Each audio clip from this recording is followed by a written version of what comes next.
So as you probably just heard, we started the recording feature on this webinar. We will be sharing the recording with people. So I'm asking everyone to hit *6 to mute your phone so that we get a good quality on the recording. And then we will take questions. We'll take one set after Sharon explains the current federal position, and then we'll take another one after Annie does. The way we will take questions is by using the chat box at the bottom left of your screen. We do that because that way it's easier to moderate the questions and people don't end up interrupting each other by accident. So to give a question, you first select who you want to send it to. You should see a little gray bar at the bottom left of your screen that says Select Chat Recipient. And you can send it to everybody or all the co-presenters or the chairperson. And then type your question in the box right above it and hit Send, and then we will be able to moderate your questions as the opportunity arises. So as I said, this webinar is being offered by the Partnership for America's Children. Those of you who are members of the partnership know that we are a network of multi-issue independent child advocacy organizations that primarily focus on state and local issues, but many of our members do also advocate at the federal level. And the Children's Leadership Council is dedicated to improving children's lives and opportunities. Its members are national coalitions, poverty and advocacy organizations, and direct service providers. And it's dedicated to advocating, protecting, and defending federal investments in children from birth to adulthood. So as you can see, between us, we kind of cover the ballpark of state, federal, and local advocacy. And here we have an opportunity to use our state experiences to influence what we do at the federal level. We have two speakers today. Our first one is Sharon Parrott from the Center on Budget. Most of you will already know Sharon from her many years of advocacy.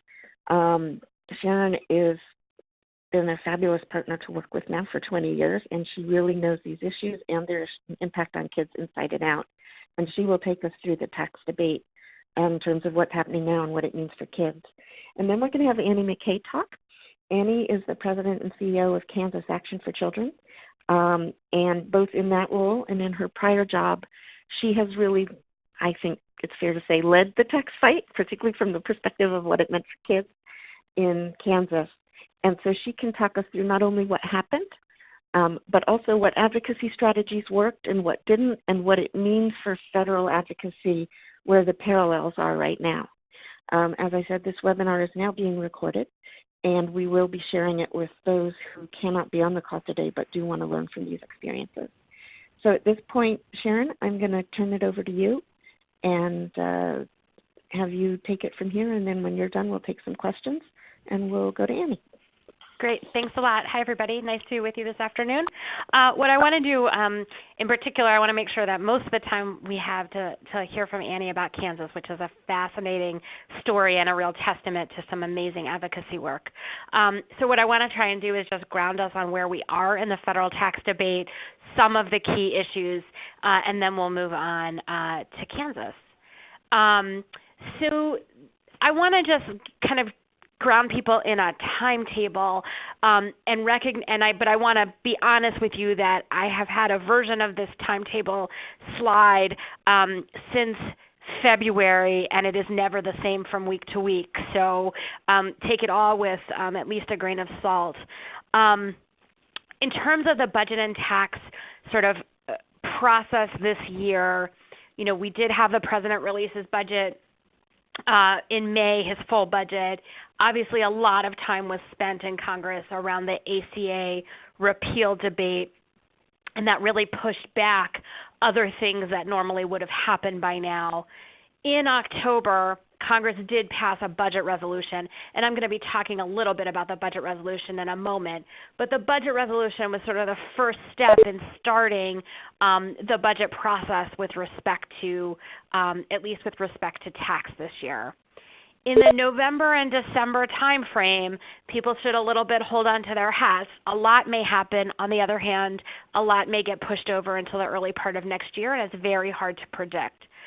Obviously, the topic of today is taxes. The topic of the day on Capitol Hill is taxes, and there is a real effort by Republican leaders to really push a tax bill through very, very quickly.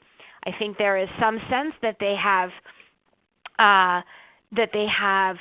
think one of the reasons why the ACA debate did not go well from their perspective is that it hung out for too long, and so there's tremendous pressure to move very quickly despite the complexity of the legislation. There is also a need to do some disaster relief. It could be one package, it could be two. The timing's not clear, but there's sort of more disaster relief, at least we hope, coming certainly for affected areas. Health issues are hanging out there. We have CHIP extension. Many of you all are intimately involved in that, but we have the need to extend CHIP, do some other health extenders, and then there's the question of will there be an agreement by Congress to move forward a marketplace ACA stabilization bill that extends cost sharing reductions, does some other things. There continues to be a discussion related to appropriations and whether additional resources will be provided for both defense and non-defense. And so that's still an open conversation, let alone the fact that we still need to finish 2018 appropriations, which, by the way, started 9 days ago. And how much of that happens this year versus getting pushed into next year, again, is not entirely clear. Whoops, I did this the wrong way. Okay. So as I said, Congress passed a budget resolution in October. This is not a time to talk about the entire budget resolution, but it lays out a broad architecture that relates to where Republicans, it passed with Republican-only votes, where they want to go, not just this year, but in the future. So the budget resolution calls for very large cuts in a range of important programs: Medicaid, Medicare, ACA subsidies, but far beyond that. Income security programs like SNAP, lots of cuts in education, and lots of cuts in discretionary spending. But the other thing that it did, and that is so important right now because it is why the Congress can move forward on tax legislation that requires only a simple majority, is that budget resolution included what are called reconciliation instructions. And that's a mouthful, but what it means is it has set up what is called a reconciliation process that allows Congress to, on a fast-track basis, consider legislation that would increase the deficit due to tax cuts by $1.5 trillion over the next 10 years. The reconciliation process, you've heard that word before because it is the same process that Congressional Republicans tried to use to pass ACA repeal. As we saw from that, just because you have a reconciliation process does not mean that a bill passes, but it does mean that it only requires a simple majority in the Senate. There is no need for it to have 60 votes, which so much other legislation requires. So it couples these very large cuts in programs, which they don't necessarily intend to do this year, but it lays that out as a vision for the next decade. And what they are trying to do right now is to jam through this tax bill that will increase deficits by this extraordinarily large amount of money. So what's really been doing a lot of talking about the tax and budget stuff in the last number of weeks, and what's really important to understand is that this fundamentally is a two-step process that they are trying to march down. They are on the first step is to cut taxes, and to cut taxes in a way that drives up deficits. And those tax cuts are heavily skewed towards the wealthiest and will balloon deficits. But there is a step two, and they want to hide step two, and it's our job to make it clear to everybody that step two is coming. And step two is that the same people who voted for deficit swelling tax cuts are going to say, I'd bet my bottom dollar on it, oh my gosh, look at how big the deficit is. we have a spending crisis and we have to go back and do very large budget cuts because that's what the economy needs. We can't allow these deficits to soar this way. And the reason that they are separating these two steps is precisely because they want to obscure the fundamental trade-offs, right? So they could have done one bill that says, we're going to do all these tax cuts and most of the money is going to go to rich people and profitable corporations, and here's how we're going to pay for it. And we're going to cut Medicaid, and we're going to cut Medicare, and we're going to cut investments in things like job training and education, and everybody would have been able to see the fundamental priority trade-offs that were put before them. But that priority trade-off is not popular, and they understand that. And so they are purposely separating these two steps so that they can get the tax cuts that they desperately want, see deficits rise, and use that as an excuse to come back and do the same kinds of budget cuts that they've wanted to do for a long time, but they haven't been able to get done. So it's two steps, and we have to make sure every time we are talking about this tax bill that we are focused on both steps. So the tax cut step, as you all know, the GOP released a tax framework in September, and then the Ways and Means Committee released a bill last week, and they have been marking up that bill this week. We think that the Senate will put forward a bill probably later this week. The key features of the Ways and Means bill, and in fact they are the same key features as the GOP tax framework that was released earlier, the key features are it increases the deficit significantly, creating that pressure for those future budget cuts, that's step two. The tax cuts are heavily tilted towards the wealthy and profitable corporations. It's not that nobody that is low or middle income gets any tax cuts, but they are heavily, heavily skewed or tilted towards people who are at the very top of the income spectrum. Low and moderate income families, many low and moderate income families would receive no help or only modest help from the tax bill. And when those budget cuts come later, when you take the two combined, they are very likely to be net losers because the cuts are going to fall heavily on low and middle income people. We have put out a piece, and we will be putting out more pieces this week related to the child tax credit. There is a child tax credit expansion in the House bill, but it leaves out entirely 10 million children in working families. They get no help from the child tax credit expansion because of the way that it is structured.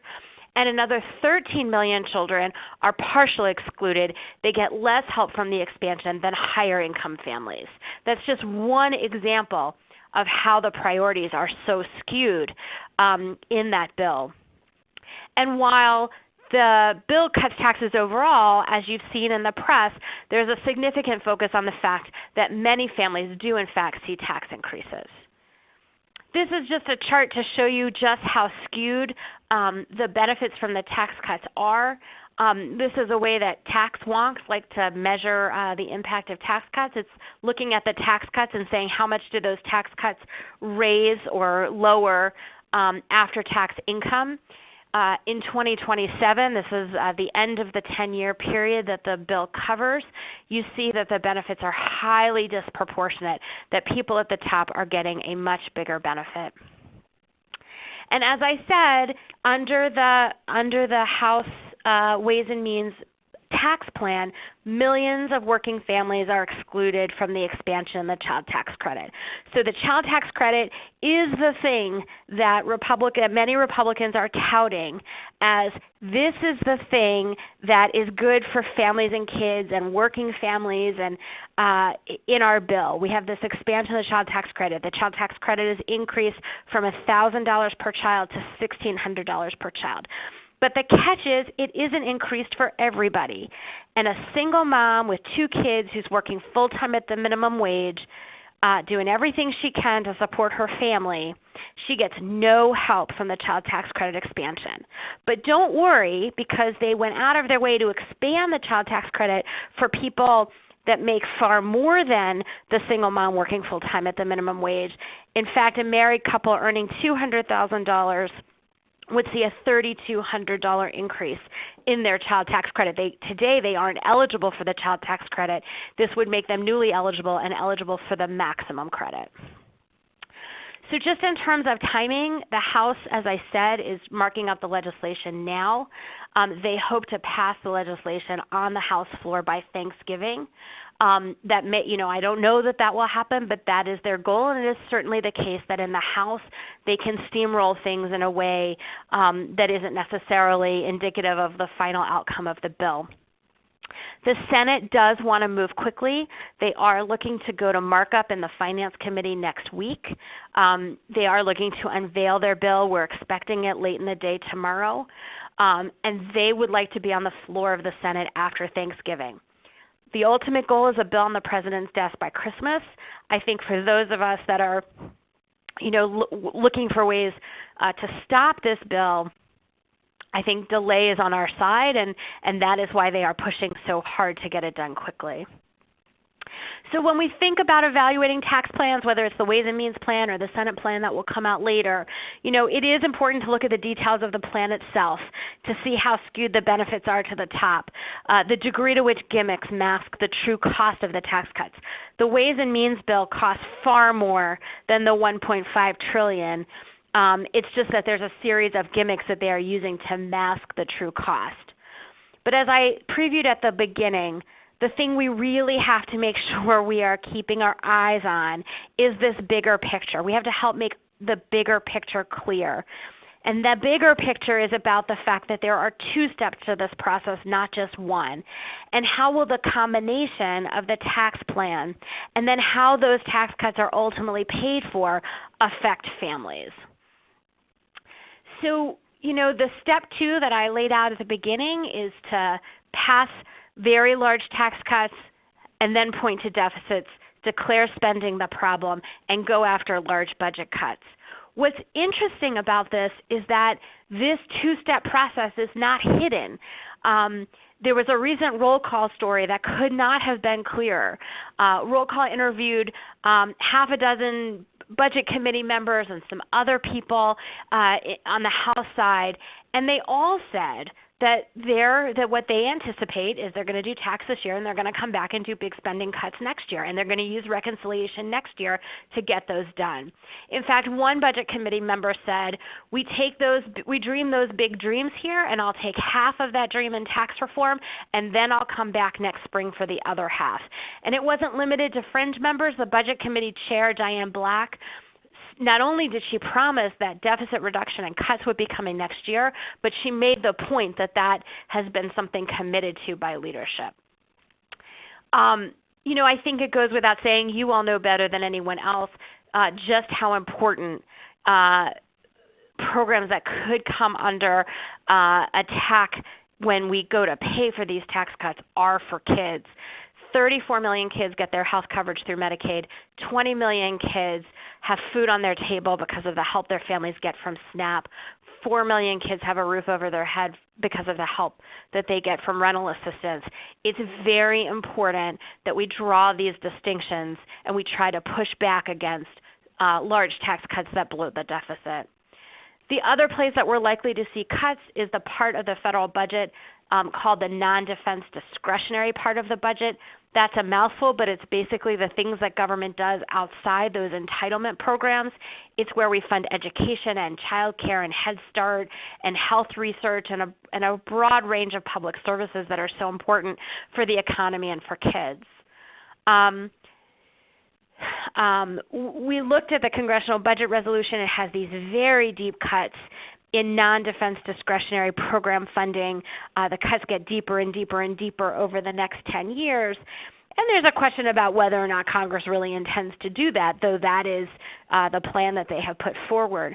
But you see that if they were to follow through on cuts of that magnitude, that just in the areas of child care and Head Start, we would have tens of thousands of children losing access to early education. So the last thing I'll say is that I did a presentation earlier this week, or maybe it was last week, the weeks have run together, where I was talking about the importance of defense And I will say that I've been in Washington. Debbie was kind to say that it was 20 years because it's longer than that. And sometimes you're on offense and sometimes you're on defense. And for my money, I think offense is more fun. It's more fun to think about the next problem we're going to try and solve, or at least make incremental progress on. And it's frustrating to be in this defensive posture. But it's so important that we win when we are on defense. And part of the reason is because there is so much that kids can lose if we don't prevail and push back on an agenda that will ultimately lead to deep cuts in core assistance programs. But it is also a recognition that while we are not where any of us would want to be, we have serious gaps in our safety net, we actually have come a long way. This chart is showing you the trajectory of child poverty when measured, including the kinds of government assistance that the core official poverty measure leaves out.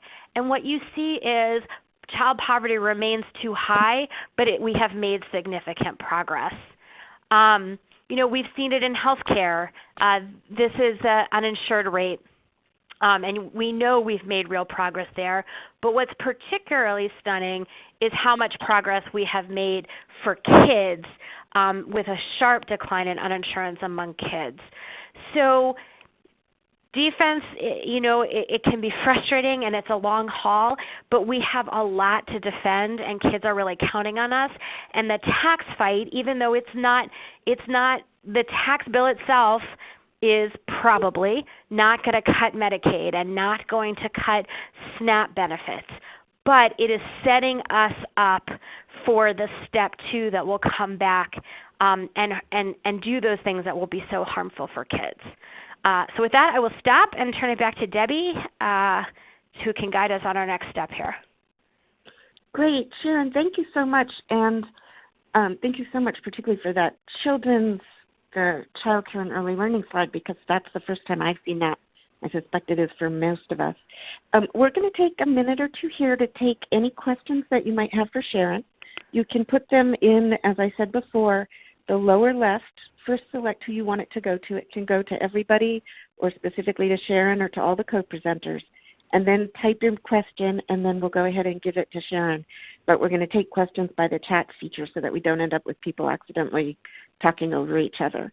And while we give people a moment to see if we've got any questions, I wondered, Sharon, if you do want to talk also about the big impact of all those non-defense discretionary spending cuts on state budgets and the way that kids programs could get yet another whammy there once the total state budgets are hurt, because they may try and cut state programs, state-funded children's programs in order to fill the other holes they'll have in their budget.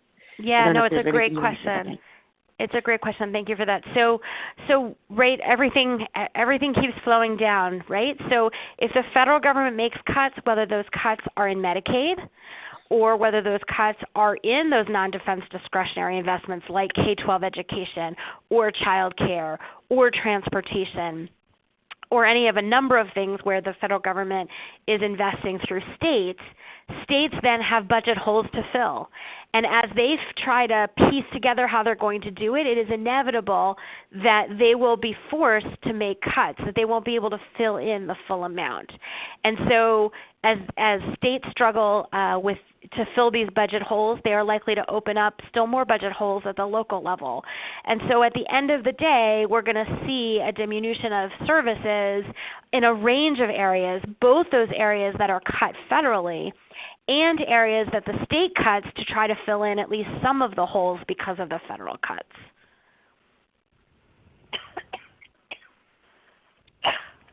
Great. Thank you, Sharon. I'm going to turn the webinar over now to Annie McKay so she can talk to us both about what happened in Kansas and what that means for the federal debate. And Annie, I'm hoping at the end you'll mention the story you just told me. Thanks, everybody. And thanks to Sharon. I was actually having a traumatic response on the other end of the line as she was detailing what's happening at the federal level, because I just saw a whole host of slides that said Kansas. And I also want to underscore how important the Center on Budget and Policy Priorities was to our efforts in Kansas. So for those of you who only know my great state as a place you fly over, or maybe just from the Wizard of Oz, we actually have a long, rich history of being pragmatic, meeting the needs of our communities, paying our bills, celebrating and prioritizing our public schools, valuing strong roads, and really kind of existing more in a centrist environment. But what began in 2010 was really, I think, maybe the beta version in a lot of ways of Make America Great Again. And Sam Brownback was elected to his first term as governor and proclaimed that he wanted to make Kansas a red state model for policy. So he invited Art Laffer to our state to then begin planning the demise of Kansas and setting us down a path of self-made destruction. Art Laffer was the architect of the 2012 Kansas tax plan. And so to Sharon's point about what's happening at the federal level being a two-step process, it was also a two-step process in Kansas. And there was also little mention of the second step, not surprisingly. So I can attest to the two-step and the importance of mentioning that second step. But in Kansas, that first step was passing through a tax plan, ramming it through, not dissimilar to what's happening at the federal level, so that it didn't sit long enough for anybody to really pull it apart and do the math and see that the dynamic scoring doesn't add up. We lowered rates and collapsed our top two brackets. We doubled the standard deduction. We eliminated deductions and credits for working families. But we also eliminated all income tax paid by more than 300,000 small businesses.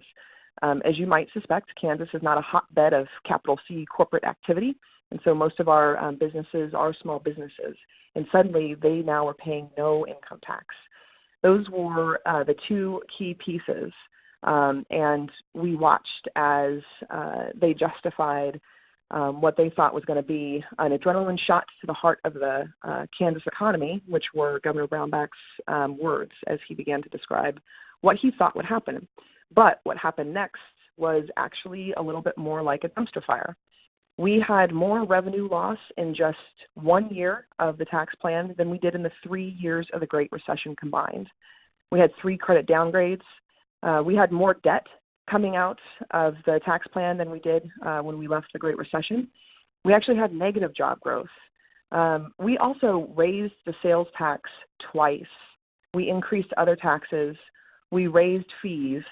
And still, we had 9 consecutive rounds of budget cuts in just 3 years. These were both legislatively and also with the governor's allotment authority then mid-year. We were stealing from little kids. We were robbing the piggy banks. We were taking from Meals on Wheels and seniors. Tuition was rising around our institutions of higher education. Our roads were going unrepaired. We once got around the state every 9 years to repair our roads and highways and bridges, and now that schedule was once every 50 years, 50. 9 years to 50. We had schools that had to close early in 2015 because they didn't have enough money to finish out the school year. We had a superintendent who gave up their paycheck just so they could ensure that they made payroll. This was the part 2. And when we started the tax plan with part 1, all the supporters vowed that this was not about shrinking government, that revenue would continue to flow. We later affectionately referred to it as magic math. And then 2 or 3 years into the failed experiment, lawmakers and leaders began to admit, as they backed the Brownback agenda, that in fact it was a desire to begin to shrink the size of government. What was interesting, though, was that in the 4 years, even after 9 consecutive rounds of budget cuts, in a body that was arguably led by allies of the governor, they still couldn't manage to cut the budget any further, admitting that at that point we were at the bone. So our efforts were really multi-year because when this started, Kansans were not engaged with tax policy. Many of them didn't think about tax policy, didn't talk about tax policy, and just left that up to others. And as a result, what we saw was that the governor sort of ushered in a wave of extremists pushing out moderates in 2012, primarying people in his own party, creating the opening then for the tax reform. What happened at that time was that groups like Americans for Prosperity and other Koch-backed initiatives really left the landscape across the state empty and concentrated all of their efforts in the State House, which gave us an opening to get out on the road, connecting with communities, and talking to them about what was happening. If you're a John Kingdon nerd like myself, and you follow his string theory, our efforts were designed around looking at and identifying the problem, helping people arrive at what the solution was or the proposal, and then creating the political opportunity for it. So the problem piece was a years-long strategy, because while we had more revenue loss in just 1 year, the damage didn't start immediately. So we fanned out across the state. We leveraged different people to tell the story.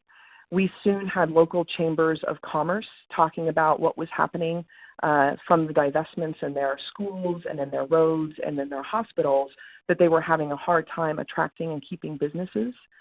We had other important leaders from around the state lifting up their voices. We went on editorial board tours talking about what was happening as we saw the downturn in revenue and the cuts, predicting what would come years down the road, because revenue wouldn't magically be created.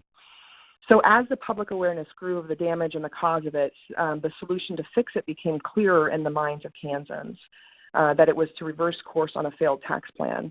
And when lawmakers failed to do that in 2016, it set up a showdown in the primaries and general elections in 2016 of challengers that were taking on extremist incumbents who had backed the governor's agenda. So in November 2016, while the rest of the country really lurched in one direction, Kansas moved back towards its more moderate center and comfort zone, sending nearly a third of the legislature newly elected, which opened up the possibility for bipartisan coalition governing again. And this was where, as a group, we pivoted to a formal campaign, and we launched what was called Rise Up Kansas to spearhead the efforts calling for tax reform. We pulled together key partners, and I know we're all familiar with coalition work, and we all engage in a lot of coalitions, but we didn't pull together this big C coalition until right before we were going to move this initiative through. Prior to that, our work had been sort of one-on-one with allies, bringing them up to speed on tax reform, getting them to make tax reform central to the conversations that they were having with their members and their constituencies and with lawmakers. But at this point, we pulled together a formal coalition that was small. And we asked those who had been in the crosshairs of the governor's 2016 budget proposal, which were little kids, so Kansas Action for Children, public schools, so we joined with our partners from Kansas NEA, retirees and public employees, and also road construction. And all of us, sort of unlikely bedfellows, formed the coalition called Rise Up Kansas. And we introduced a formal proposal ahead of the 2017 session to really define and frame the problem and offer the solution, which gave lawmakers then the launching point in January to begin the discussion. We wanted to make sure that we were able to define what success looked like, that it was nothing short of gutting the governor's financial tax policy to set Kansas back on the course to recovery. So now in 2017, with a new crop of lawmakers, we had new leadership in both chambers. We needed to continue to keep up the volume on the urgency for reform. So we now switched to a host of paid strategies during the legislative session to continue mounting pressure. So some of those paid strategies were patched through phone calls to targeted lawmakers. We kept what we referred to as a slow drip or a big drip on lawmakers, depending on where we were at in the session and where the conversations were at, where legislation was moving. We were urging them to take action on tax reform. We were tying it to two key issues the state was facing, particularly around public education and the need to fund our schools and repair our roads. We also did geo-targeting with our digital media. So through tools like Facebook and Twitter, we geo-targeted around the State House, but as well as targeted lawmakers in districts to activate their constituents. So we had sort of a constant hum around the need for tax reform. Lawmakers were getting it in the State House, and then they were getting it from their constituents back when they were home in district. We led with messages that failed tax policy was costing Kansas's future, that failure to reverse course would result in a lost generation. We were watching out-migration, and I know it may shock some of you that people do move to Kansas, but we were watching people move out of Kansas, and we were getting a lot of negative press from around the country. The negative impacts were so great that there was something for everyone in the State House to hate and a reason to buck the governor. that was the key thing, is that the GOP still controlled both chambers.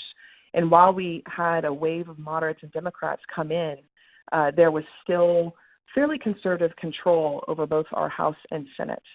But we needed to make sure that we created the opening for everybody to move through that.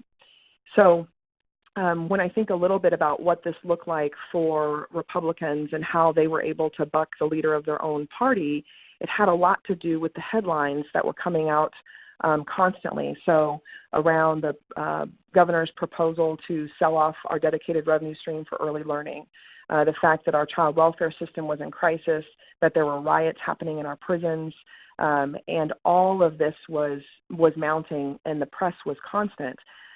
Before 2016, they really sort of kept their foot on the pedal. They continued with budget cuts, they continued borrowing and raising other taxes, denying reality, changing the metrics to measure success. But in post-2016, they were able to leverage the momentum that we had been creating. They also saw the decline of the popularity of the governor's brand. So when the governor started in 2012, just after tax reform had passed, the governor's approval rating was still pretty high. But as we moved towards October 2016, it dropped dramatically. And it gave lawmakers in his own party reason to be able to stand back and distance themselves from his toxicity. And that was the other thing that was pretty critical for us. We obviously didn't lead with messages around the extremism of the governor's proposals back in 2012. But as the reality mounted and the volume and the chorus of voices grew, it got more and more evident that his unpopularity was going to be something that we were able to leverage. So I think, ultimately what we saw happen in 2017 was that tax reform initially passed, the governor vetoed. We didn't quite have the momentum early in the session to override his veto, but then moving towards the end of the session with a great sense of urgency as we neared the finish line, we were able to help lawmakers get that ball over the finish line and override the governor's veto. What these headlines don't capture was the fact that the majority leader in the Senate, who is a conservative Republican, said on the Senate floor what a mess this has created after he voted for it in 2012, and it was time to clean up his mess. And he used more colorful language than that. Or that the House Speaker, also a conservative, said, and it's in the journal, that it was time to find a solution, and ultimately that's why he chose to override the leader of his party. So the success was there, setting them up to be able to override that veto and gut the governor's signature tax policy. Finally, putting us on the yellow brick road to recovery. It's going to be a long haul, though. 9 consecutive rounds of budget cuts is going to take a long time to recover from.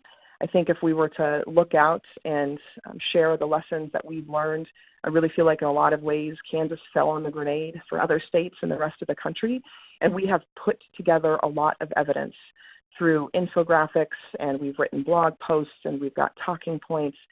For any one of the areas of investments that Sharon talked about, we have something to accompany that that's a state-specific example from Kansas, and we frequently export that out to other people. So I would offer to everyone on the call that if we can be a resource to you, whether it be for your state fights or as you're connecting with people about what this looks like and why talking about taxes is important for child advocates and others, we'd be happy to help you with that.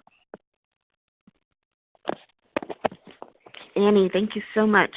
I'm going to ask everybody to go ahead and put in any questions they have for Annie. And while we're doing that, Annie, I wondered if you would tell that story that you mentioned to me about Marianne. I was like, which story? I've told a lot of stories.